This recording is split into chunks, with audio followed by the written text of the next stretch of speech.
After months of feigned outrage and apologies on behalf of everyone else, a new report by the Globe and Mail shows that the Prime Minister's office invited a Nazi to his diplomatic reception in Toronto. He blamed the Speaker, saying that he acted alone. He's saying he had no idea about any of it. He called for him to take responsibility. He watched him resign, and yesterday he tried to blame the Ukrainian Congress.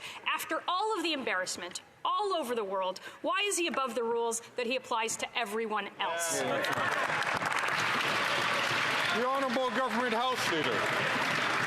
Mr. Speaker, what we're talking about is a name that came from a community organization.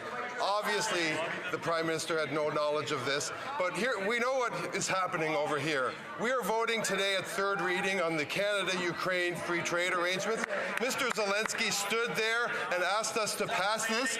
Their opposition to this bill is a moral failing of historic proportions in response to an effort to support our friends in Ukraine and repel the Russian invaders. The Honourable Member from Thornhill.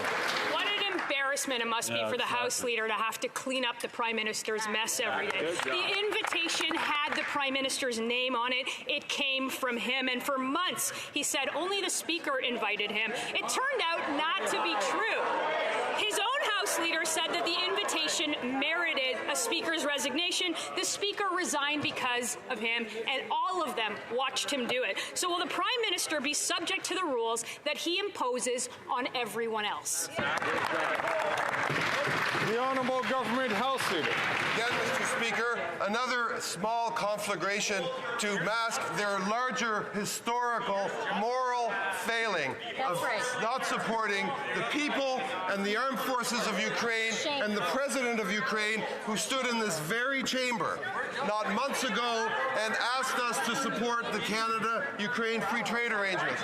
Then they voted against Operation Unifier and support for our troops that once again supports Ukraine. What is next, Mr. Speaker, and why will they not stop trying to hide their moral failings?